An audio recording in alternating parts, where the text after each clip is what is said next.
Découvrons à présent le monde mystérieux des serrures à travers une exposition présentée pour la première fois dans la région, pour être précis à Ollioules dans le Var. 400 serrures, cadenas et plusieurs centaines de clés étaient présentées aujourd'hui par un collectionneur privé. Patrick Deus et Franck Farrugia ont rencontré un passionné plutôt rare en France qui a réussi à trouver la clé de son existence. Celle-là, c'est une serrure d'armoire.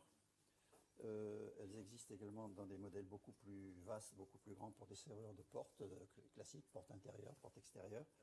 Ils sont tout au plus une dizaine en France à collectionner sérieusement serrures et autres cadenas. Un hobby que ce sanarien a démarré il y a un demi-siècle avec cette pièce d'environ 20 kilos. À partir de là, j'ai compris que les anciens avaient un art très particulier pour fabriquer des serrures. Et puis, d'année en année, pendant 50 ans, j'ai amassé près de 400 pièces, plus 7 à 800. Une collection dont seulement la moitié est présentée ici, des pièces allemandes, italiennes et françaises allant du XIVe au XIXe siècle. Des œuvres d'art toutes restaurées par ce passionné. On démonte la serrure, on fait très attention car la plupart contiennent 30, 40, 50 pièces à l'intérieur. Il faut faire le dessin. Je me suis fait piéger par la première. Pour la remonter, j'ai dû mettre une semaine. Hein. C'est très compliqué. Il faut savoir que les serrures, à l'époque, c'était des pièces uniques.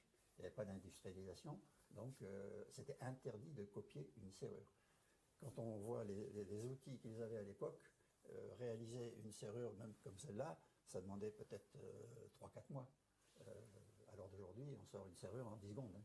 Et que serait une serrure sans clé? Pas grand-chose. Pour cette raison, Marc est aussi clavissophile, des clés de toute taille, dont certaines ne manquent pas d'originalité.